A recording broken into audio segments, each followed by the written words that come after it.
오늘 말씀 여보 따라합니다. 성령께서 하시는 일. 성령께서 하시는 일이라는 제목으로 함께 말씀의 은혜를 나누겠습니다. 우리가 초대교회 제자들 또 사도들의 모습을 보면서 두 번 놀라게 됩니다. 첫 번째는 제자들이 안 변한다는 거죠. 그죠? 예수님과 3년 동안 동고동락하면서 예수님께 가르침을 받고 모든 이적과 기사를 경험했지만 복음서에 나오는 제자들의 모습은 3년이 지나도 변하지 않습니다. 3년. 우리 농담 그런 속담이 있잖아요. 서당께 3년이면 모르세요? 서당께 3년이면 풍어를 읊는다. 식당께 3년이면 라면도 끓인다. 근데 예수님의 제자들은요 3년이 지나도 복음서를 보게 되면 그렇게 변화된 것 같지가 않아요. 그것 때문에 놀라요. 또 한 번 놀라는 것은 뭐냐, 그들이 또 단번에 변화되었다는 거예요. 갑자기 변화됐다는 거예요. 성령의 임재를 경험하고 난 다음에 그들은 갑자기 변합니다. 여러분, 사도들, 제자들 원래 어떤 사람이었습니까? 예수님이 십자가에 달려 돌아가시니까 두려워한 거예요. 도망갑니다. 두려워합니다. 예수님을 부인합니다. 근데 그런 자들이 갑자기 돌변해서 죽기를 각오하고 담대히 복음을 증거한다는 거예요. 그래서 우리가 복음서와 사도행전을 딱 보게 되면 두 가지의 충격적인 놀라움이 있어요. 첫 번째는 뭐냐? 안 변한다. 근데 또 한 번에 변한다. 자, 그러면 이 오늘 사도행전을 보게 되면 제자들이 놀랍게 변화되는데요. 이 변화의 원동력이 무엇일까요? 바로 성령의 임재라는 거예요. 성령님이 함께 하시면 그 무력했던, 그 연약했던 그 제자들이 한 번에 돌변하게 됐다는 거예요. 여러분, 오늘날 교회도 마찬가지입니다. 예수를 아무리 오래 믿어도요 변화가 잘 나타나지 않아요. 왜 그럴까요? 성령 체험, 성령의 임재를 경험하지 못하기 때문에 변화가 없는 거예요. 변화가 없는 거예요. 딱 한 가지입니다. 성령 받지 못하면 변화되지 않는다. 그런데 성령 체험을 하면 단숨에 변화가 됩니다. 여러분, 이 오순절 성령 강림 사건이 왜 중요하냐면요, 바로 이 성령 강림 사건을 통해서 교회가 시작이 됐습니다. 또 이 성도들의 변화도 성령님과 함께 시작이 되었다는 겁니다. 우리가 초대교회 특징을 한마디로 말하면 성령 충만한 교회였다. 우리가 초대교회로 돌아가자, 초대교회를 본받자, 그런 얘기 많이 하잖아요. 그죠? 우리에게는 교회 모델이 있는 거예요. 어떤 모델? 물론 여러분, 초대교회라고 다 완벽한 것 아니었어요. 고린도 교회를 보면요, 분쟁도 있었고요, 또 우상숭배함도 있었고요, 또 여러 가지 어떤 그 부족함이 있었지만, 그러나 한 가지 특징이 뭐냐? 성령 충만한 교회였다는 겁니다. 여러분, 성령 충만함으로 어마어마한 일들이 벌어지는데요, 이들이 똑똑해서가 아니고요, 돈이 많아서가 아니고요, 권력이 있어서도 아니고요, 오직 성령 충만함으로 그들이 변화를 받은 거예요. 오늘 말씀에도 보니까 31절에 보니까 무리가 다 성령이 충만하여, 무리가 다 성령이 충만하여 함께 주님 앞에 기도하니까 성령이 충만했다는 거예요. 죽음도 두렵지 않은 거예요. 또 33절도 보니까요, 사도들이 큰 권능으로, 이 모든 권능이 어디서 나왔어요? 성령께서 하시는 일이라는 거예요. 사도행전 1장 8절 말씀, 오직 성령이 너에게 임하시면 너희가 권능을 받고 온 유대와 예루살렘과 유대와 사마리아와 땅까지 이르러 내 증인이 되리라. 그래서 변화의 원동력은 바로 성령의 충만함이라는 거예요. 여러분, 우리 모두 성령 충만함으로 삶의 변화와 능력을 경험하시기를 간절히 기원합니다. 자, 오늘 말씀을 통해서 이 성령께서 하시는 일이 무엇일까? 우리 함께 말씀의 은혜를 나누기를 원합니다. 한번 따라합니다. 성령께서는 한 가족 되게 하신다.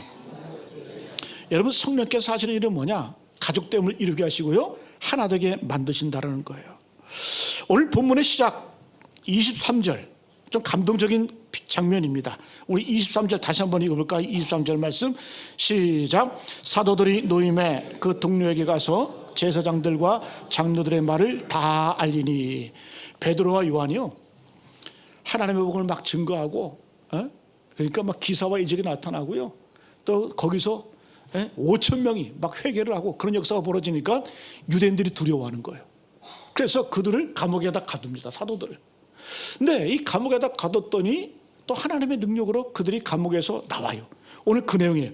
23절 첫 번째 어떻게 시작하니까 사도들이 노임에 그 동료에게 가서, 사도들이 감옥에 갇혔다가 노임을 받게 됩니다. 그 다음에 한 행동이 뭐예요? 그 동료에게 가서 제장들과 장로들의 말을 다 알리니. 여기서 나오는 이 동료라는 단어에 한번 집중해 보세요. 동료. 이 우리말 성경에는 이 동료라고 번역이 되어 있는데 NIV 성경에 보니까 이렇게 표현돼요. Peter and John went back to their own people, 이렇게 나왔어요. To their own people. 그들의 사람에게 갔다. 자기 사람들에게 갔다, 이렇게 표현합니다. 그러니까 단순하게 그냥 동료에게, 감옥에서 나와서 동료에게 갔다는 얘기가 아니라 그들의 사람들에게, 자신들의 사람에게 갔다, 이렇게 표현하고 있어요. 그러니까 내 사람이 있다라는 거죠. 자기 사람이 있다라는 거죠. 이건 무슨 관계를 말해요? 가족 관계를 말합니다. 여러분, 초대교회 성도들은 어떤 일이 있든지 간에 그들에게는 누가 있었다? 돌아갈 곳이 있었다는, 돌아갈 곳이 있었다. 가족됨이 있었기 때문에 돌아갈 곳이 있었다는 겁니다. 여러분, 일하고 난 다음에 어디로 돌아갑니까? 집으로요? 메마르게 집으로 말씀하지 마시고 가정으로 돌아가잖아요. 가정으로. 네. 하우스가 아니라 홈으로 들어가잖아요. 홈으로. 여러분, 가정에는 내 남자가 있고요, 내 아이들이 있고요, 내 여자가 있고요, 내 부모가 있고요, 내 식구가 있어요. 그걸 우리는 가정이라고 말합니다. 그러니까 오늘 본문에 그들의 사람에게 갔다, 자기 사람에게 갔다, 무슨 의미일까요? 가족 공동체 안으로 들어갔다라는 거예요. 위로받는 거예요. 힘을 얻는 거예요.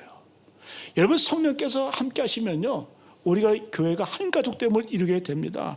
여러분, 우리가 교회 생활할 때 어려움을 겪는 이유가 뭘까요? 왜 교회 생활이 피곤할까요? 여러분, 우리가 지치고 탈진할 때 가정에 들어가면, 가족에게 가면 쉼과 회복이 있는데 그것이 없으니까 탈진하고 피곤한 거예요. 그런 말 있죠? 가족 아니면 다 피곤하다. 가족 아니면 다 피곤하다. 한번 되돌아보세요. 여러분, 우리가 교회 왔을 때 피곤한 사람들 있죠, 그죠? 좀 내가 이 용납이 안 되는 사람이 있어요. 왜 용납이 안 될까? 왜 그 사람을 내가 수용하지 못할까? 딱 한 가지 이유입니다. 가족이 되지 못했기 때문에 수용이 안 되고 용납이 되지 않는 거예요. 왜 그렇게 생각 안 해보셨어요? 여러분, 가정에 들어가서 내 자녀가 잘못하면 다 용납이 되잖아요. 실수를 해도요, 잘못을 저질러도요, 다 받아도 용납이 되잖아요. 그럼 우리는 왜 교회 안에서 왜 이렇게 용납이 안 되고 왜 내가 저 사람 못마땅하고 그럴까? 이건 여러분, 한마디로 말하면 성령의 임재를 경험하지 못한 거예요. 한 가족됨을 이루지 못하는 겁니다. 여러분, 주원이 휴가 나왔는데요, 아주 멋있는 모습으로 아주 이렇게 휴가를 나왔어요. 근데요, 저도 군대, 저 때만 해도 군대 생활을, 저는 이제 35개월로 들어갔거든요. 중간에 줄어서 32개월하고 15일 했는데, 나중에는요, 말년 병장 되니까 휴가 나와도 집이 불편해. 휴가 나와도 받기도 불편해. 차라리 군대가 더 편하더라고요. 꼭 군대가 가정 같아. 걔 우리 선임 와서 가는 얘기가 너 군대 체질인 것 같다. 짱 박아라 그러길래 됐습니다 그랬지. 예? 그래가지고 제가 군대 생활을 얼마나 참 재밌게 했는지, 말년에 제가 제대하고요, 통닭을 사갖고 군대를 들어가서 자고 나왔어요. 원래 민간인이 군대 들어가서 자고 나면 큰일 나잖아요. 그죠? 근데 제가 헌병 출신 아닙니까? 다 지키는 정문이고 초소고 다 우리 다 뭐 옛날 우리 뭐 다 아는 애들 아니에요. 그 들어갔어요. 통닭 싸들고 차 타고 들어가가지고요, 밤에 나오려고 그러니까 자고 가래. 그 자고 나와서 아마 유사일에 민간인이 군대 가서 허락 안 받고 자고 나온 건 제가 처음일 것 같아.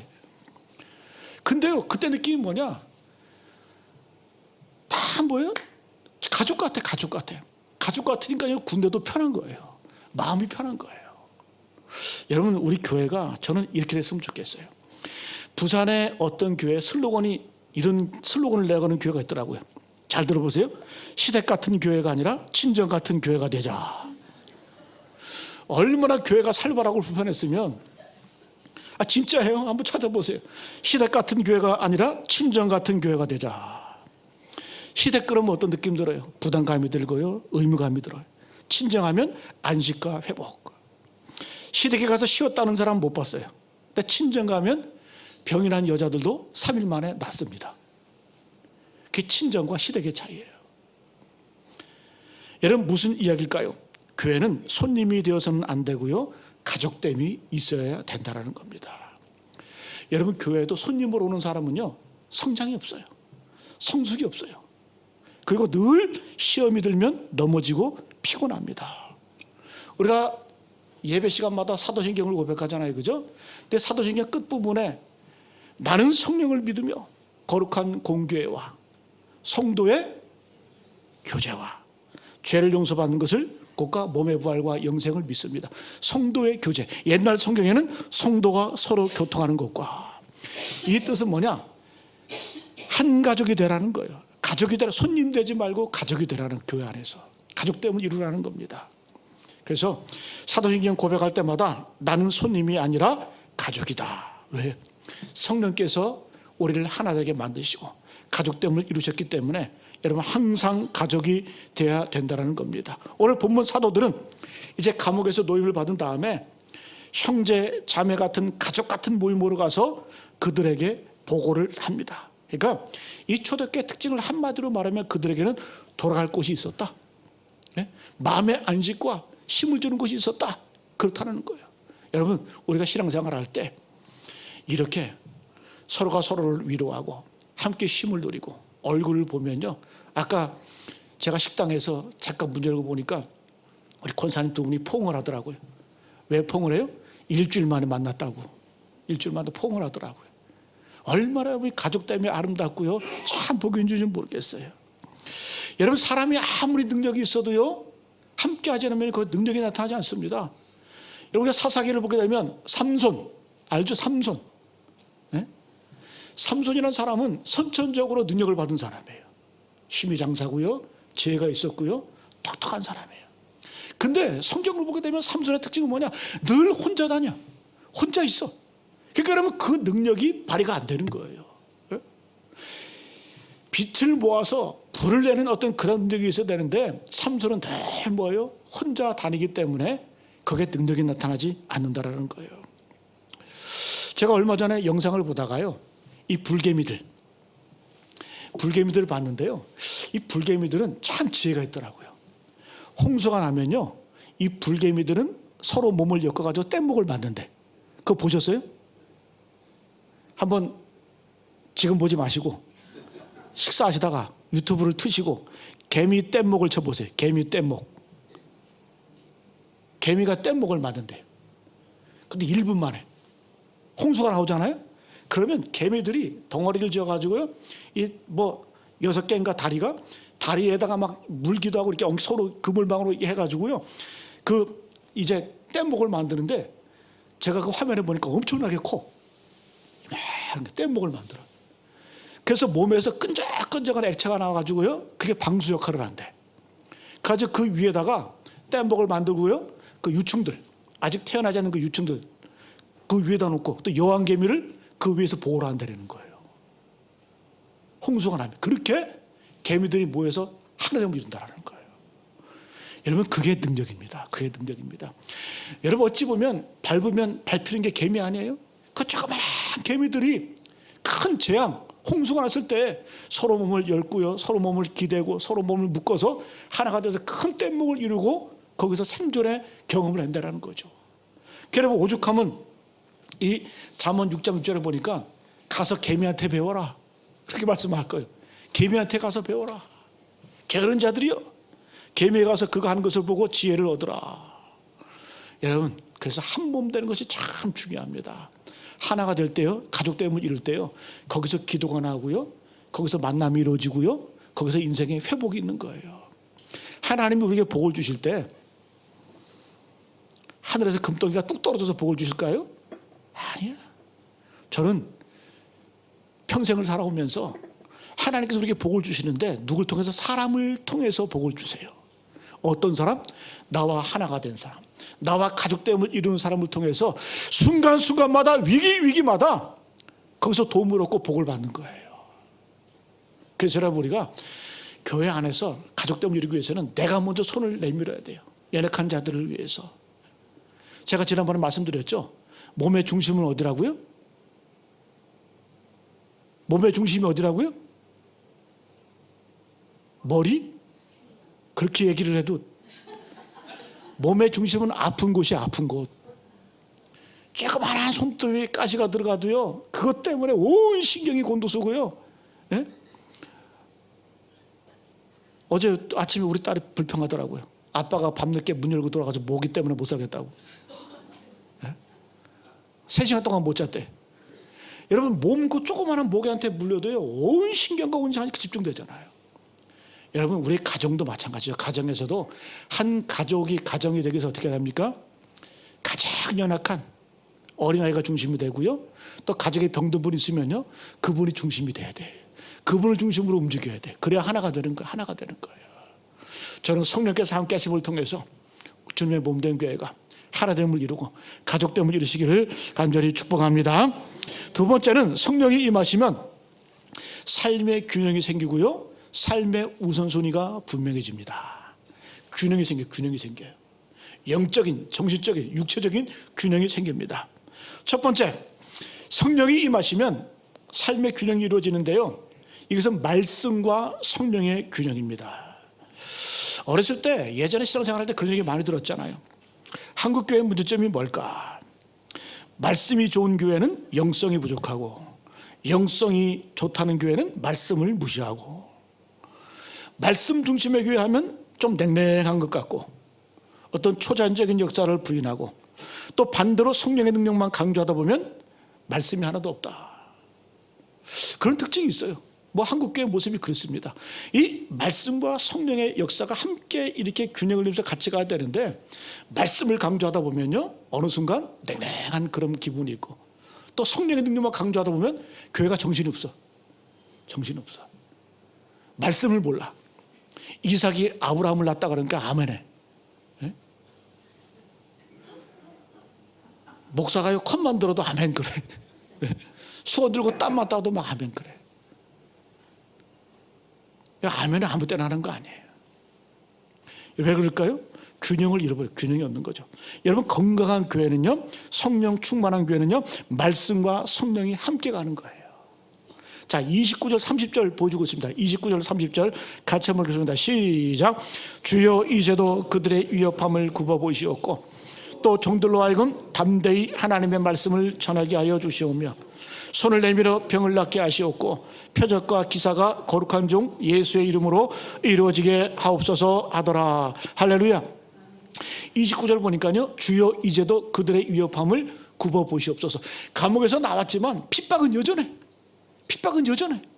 그래가지고 이 성도들이 모여서 기도를 하게 되는데, 뭐라고 기도하는 거? 주여 이제도 그들의 위협함을 굽어보시옵고.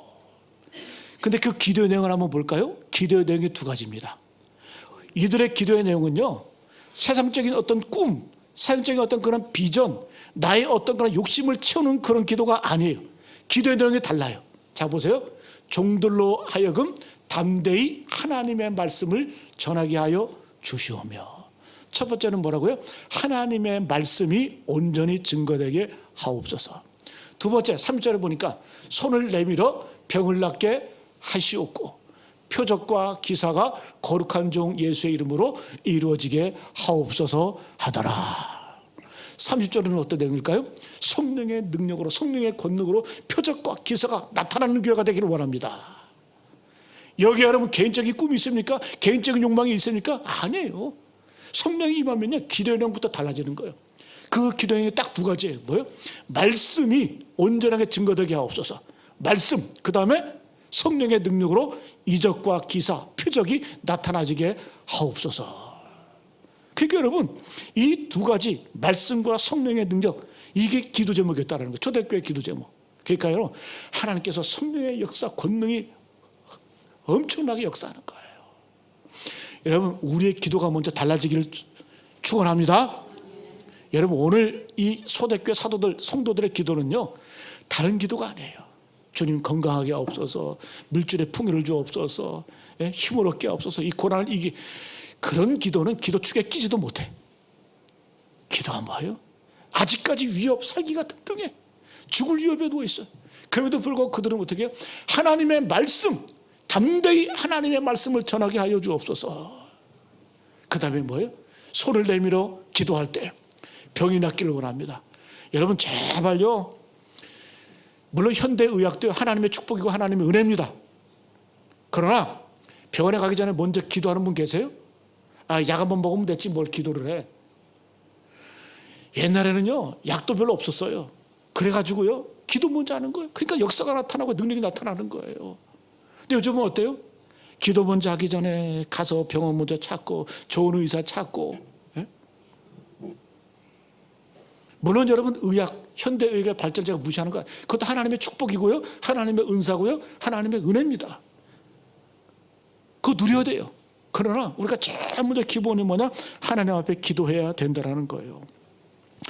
우리가 사도행전을 쭉 보시면요, 사도행전을 쭉 읽다 보면 기적과 이사가 많이 나타나요. 죽은 자도 살아나기도 하고요, 병든 자가 고침을 받고 그래요. 그런데 자세히 보면 사도행전에 설교가 몇 번 나올까? 말씀을 증거하는 설교가 몇 번 나올까요? 28번 나와요. 놀랍지 않아요? 한 장에 한 번 정도는 말씀, 이 설교가 나와, 설교가 나와. 그러니까 이 사도행전은요, 하나님의 그 사도들의 그 행적을 통해서 기사와 이적이 나타날 뿐만 아니라 거기에는 설교가 28번이나 언급이 됐다는 거예요. 크고 작은, 그냥 말씀과 성령의 역사가 균형이 있다는 겁니다. 그래서 교회는요, 말씀이 중심이 돼야 되고요, 동시에 하나님의 기적, 초자연적인 현상도 의지하고 믿고 나아갈 줄 알아야 된다는 겁니다. 여러분, 자꾸 마음속으로 성령의 역사를 배척하지 마세요. 기도하면 될까? 기도한다고 뭐 변화가 있을까? 그건 뭐다? 그 죄예요, 죄. 성령을 회방하는 거예요. 알게 모르게 우리가 성령을 회방하는 죄를 짓고 있어요. 근데 여러분, 성령의 역사를 배척하지 말고 우리는 환영해야 돼요. 배척하면요, 권능이 임하지 않습니다. 순간순간, 삶의 순간순간마다 늘 때마다 일마다 도신 성령님을 구하시고요, 하나님의 능력을 경험하시길 간절히 축복합니다. 그래서 초대교회는요, 기도 제목이 달라요. 먼저 하나님의 나라와 의를 구하는 거예요. 그럴 때 하나님께서 교회를 흥황하게 하셨고 세상 속에서 빛과 소금 역할을 감당하는 능력 있는 성도로 세워 가신 줄로 믿습니다. 그 다음에 성령이 임하시면요, 삶의 우선순위가 분명해집니다. 삶의 우선순위가 분명해진다는 거예요. 뭐가 선이고 뭐가 훈지를 분명히 알게 돼요. 성경에 보게 되면 예수님께서도 말씀하셨죠. 너희가 하나님과 재물을 겸하여 섬길 수 없다. 하나님과 재물을 겸하여 섬길 수 없다. 이 말은 뭐냐? 이 돈이라고 하는 것, 재물이라고 하는 것이 하나님의 위치, 하나님의 자리에까지 올라갈 수 있다는 거예요. 그렇잖아요? 그렇잖아요. 돈과 하나님과 재물을 겸하여 섬길 수 없다. 그 말은 돈, 재물이 하나님의 위치까지 올라갈 수 있다는 거예요. 그래서 여러분, 이 세상에서 가장 유혹이 뭐냐? 자본주의 시대 가운데 우리 믿는 자들도요, 물질의 지배, 돈의 지배를 받을 때가 얼마나 많은지 몰라요. 머릿속마다 돈, 예? 수시로 그런 생각들이 늘 떠올라 있어요. 근데 오늘 말씀해 보니까 통쾌한 표현이 나와요. 니들이 물질을 어떻게 사용해야 되는 줄 아냐? 오늘 표현을 보면 재밌는 표현이 있어요. 돈을 발밑에 두었다. 사도들의 발 앞에 두매. 사도들의 발 앞에 두매. 우리 옛날에 귀중한 것 있으면 어디에다 둡니까? 머리맡에 뒀잖아요. 그죠? 잘 때도요, 머리맡에 두고 잤잖아요. 귀중한 것 있으면. 근데 성경은 뭐라고 말해요? 발밑에 두라는 거예요. 발밑에 두라는 거예요. 머리에, 우리의 지배받는, 우리가 물질을 지배받는 그런 인생이 아니라 지배하는 인생이 되라는 거예요. 발 아래 두라는 거예요. 발 아래 두라는 거예요. 그런 표현이 여러분 2번씩이나 나옵니다. 네? 여러분 35절 가시면 35절 말씀 시작. 사도들의 발 앞에 두매 각 사람의 필요를 따라 나누어 줍니다. 30절 위에도 보니까 그 중에 가난한 사람이 없으니 이는 밭과 집이 있는 자는 팔아 그 판 것의 값을 가져다가 사도들의 발 앞에 두매 그들이 각 사람의 필요를 따라 나누어 줍니다. 사도들의 발 앞에 두매, 발 앞에 두었다. 물질을 선용하고 물질을 어떻게 해요? 나누고 사용했다는 겁니다. 왜? 가족됨이 이루어지면요 아깝지가 않은 거예요. 하나됨이 이루어지면요 네 거 내 것이 없다라는 거예요. 또 여러분 37절에도 보니까 초대교회의 위대한 지도자 바나바를 언급을 하죠. 그죠? 자, 36절 37절 같이 한번 봅니다. 시작. 구브로에서 난 레위족 사람이 있으니 이름은 요셉이라 사도들이 일컬어 바나바라 번역하면 위로의 아들이라 하니 그가 밭이 있음에 팔아 그 값을 가지고 사도들의 발 앞에 두니라. 또 어떤 말? 사도들의 발 앞에 두었다. 여러분 이 말씀 오해하지 마세요. 집 팔고 논 팔아서 목사 발 앞에 갖고 와라 그런 얘기가 아니에요. 얘기는 그건 교주예요. 교주. 이단 사입이라 그렇게 하는 거지. 이 의미를 오해하시면 안 된다는 거예요. 이 의미는 뭐냐? 물질의 지배를 받지 말고 물질을 다스리라는 거예요. 그런 삶을 살라라는 거예요. 또 사도들의 발 앞에 두었다는 얘기는 뭐냐? 내가 물질을 가지고 헌금을 하고요, 또 누굴 구제할 때에 개인의 이름으로 하지 말고 교회의 이름으로 하라는 거예요. 그런 의미가 담겨져 있습니다. 어떤 분은요, 저도 예전에 그런 분 봤어요. 큰 돈을 헌금할 때 왜 헌금을 하지 않고 목사한테 갖고 오는지 모르겠어. 네? 그 목사는 뭐라 그래요? 저한테 갖고 오지 마시고 헌금하라. 우리 교회도 그런 분 계세요. 성경금 하고 싶은데 어떻게 됩니까? 그러면 목사를 통해서 전달하기를 원하는데요, 저는 그렇게 하지 말라 그래요. 항상 교회에다 헌금을 하고요, 교회 이름으로 나가야 돼. 네? 그게 바로 뭐다? 사도들의 발 앞에 뒀다라는 의미가 바로 그런 의미인 거예요. 여러분 개인이 구제하고 개인이 도와보세요. 그 사람은 상처받습니다. 저는 그런 거 많이 봤어요. 잘 도와주고 잘 선용을 했는데 상처받아. 네? 성경은 뭐라고 말해요? 오른손이 하는 것을 왼손이 모르게 하라. 우리는 그런데 오른손이 하는 것을 왼손이 알게 하고 싶어 하잖아요. 네? 그게 잘못됐다는 거예요. 잘못됐다는 거예요. 모르게. 그래 유대인들은요 지금도 제가 말씀드렸지만 유대인들은 지금도 구제할 때요, 내가 누구한테 베풀 때요, 내가 누구한테 주는지 몰라. 누구한테 주는지 몰라. 받는 사람도 내가 누구한테 받는지를 몰라. 항상 공동체의 이름으로 베풀고요, 공동체의 이름으로 받는 거예요. 신앙생활이 병드는 이유는 뭐냐? 딱 한 가지예요. 감출 것은 드러내고 드러낼 것은 감추기 때문에 신앙이 병드는 거예요. 성경에서 뭘 감춰야 되냐? 구제, 기도, 금식은 감춰야 돼요. 내 자신을 드러내지 말아야 돼. 구제, 오른손이 하는 것을 왼손이 모르게 하라. 기도, 골방에 들어서 기도하라 하잖아요. 은밀한 중에 보시는 하나님께 기도하라 그러잖아요. 그 다음에 금식, 주님 뭐라고 말씀해요? 머리에 기름 바르고 얼굴 씻고 기도하라. 티내지 마라. 근데 바리새인들 서기관들은 어떻게 해요? 꼭 시장이 열리는 날, 화요일 목요일 날, 이때 광장에 나가서 손 들고 기도해. 남들 보라고 경건한 척하면서. 그게 뭐예요? 하나님께서 왜 그렇게 바리새인과 서기관들을 화 있을진저 저주하시고 그렇게 욕하셨을까? 딱 한 가지입니다. 감출 것은 드러내고 드러낼 것은 감추었기 때문에 그래요. 여러분 오늘 말씀의 내용은 뭐냐? 발 앞에 뒀다는 의미는 뭐예요? 우리가 이 물질에 지배받지 말고, 물질은 하나님 주신 도구이고 은사예요. 그리고 개인 이름으로 하지 말고 공동체의 이름으로 사용하라는 겁니다. 관계를 위해서, 사람과의 관계를 위해서, 하나님과의 관계를 위해서. 참 물질의 그 능력이 얼마나 대단한지. 사람들이 제일 중요한 것은 못 넣게 되어 있죠, 그죠? 여러분 인생에서 제일 중요한 게 뭐예요? 뭐예요? 뭐가 제일 중요하세요? 목숨이 중요하죠. 목숨이. 두 말 하면 잔소리죠. 우리 인생에서 제일 중요한 게 목숨 아닙니까? 제일 못 놓는 거 아니에요? 근데 여러분 성공한 인생이 뭘까요? 저는 성공한 인생을 한마디로 말하면요, 목숨보다 귀한 것을 발견한 사람이 성공한 사람이에요. 위대한 사람이에요. 사도 바울은 자기 목숨보다 귀한 것을 발견했어요.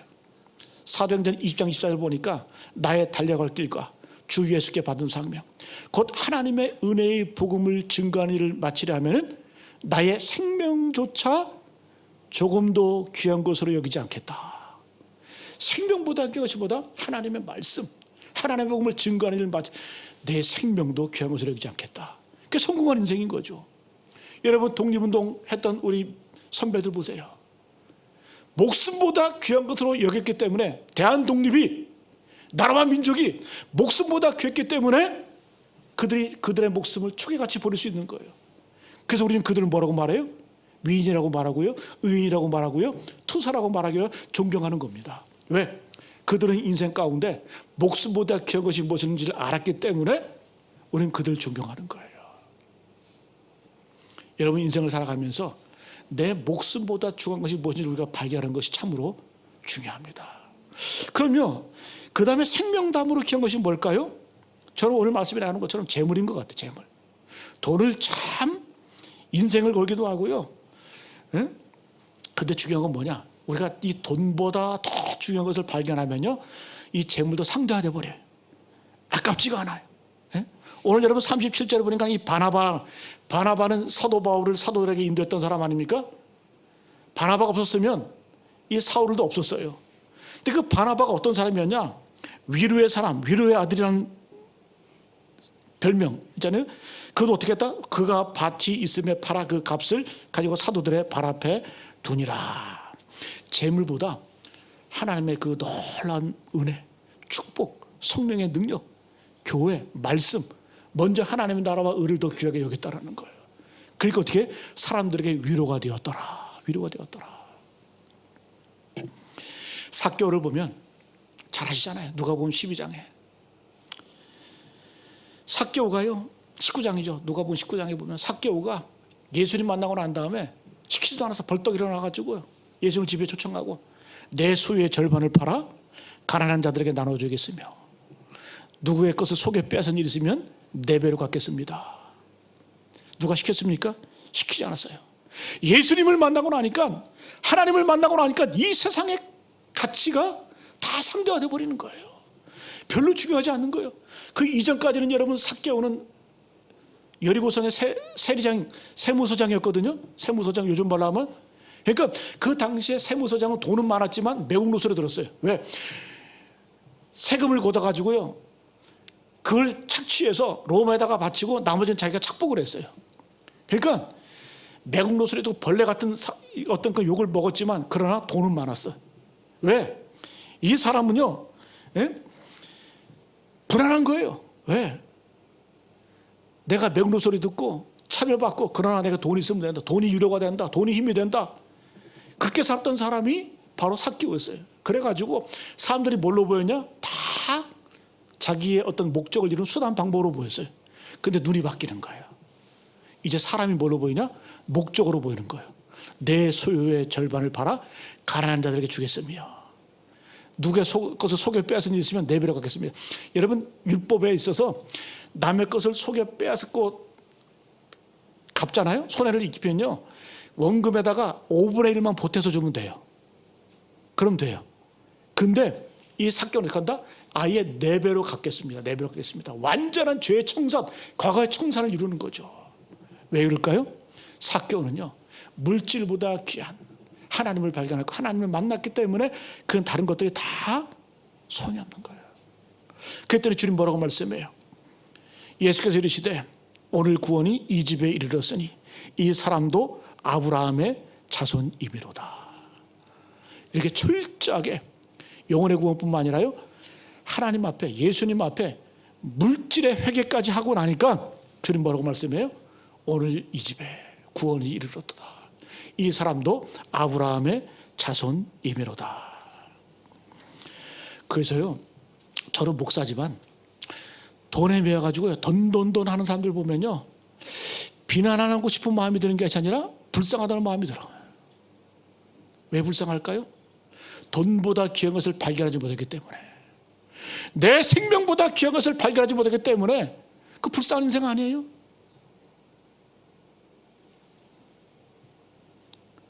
여러분, 어찌 보면 이 물질의 문제, 영적인 문제예요. 마음의 문제입니다. 자꾸 여러분 먹고 살만한데 지금 보세요. 돈. 예? 어떤 분은 와서 그런 얘기해요. 코스피 9천까지 올라갈 때 내가 거기 쫓아가지 못했다. 예? 요즘 아주 그냥 뭐 주식시장이 무슨 뭐 도박장이 되어버렸어요. 레버리지 쓰고 막 그냥 이게 차용해가지고 쓰고 요즘 피눈물 흘린대. 8천, 9천에서 막 돈 끌어다가 레버리지 써가지고 투자한 사람들 보면 7천으로 막 떠지고 그러니까 막. 예?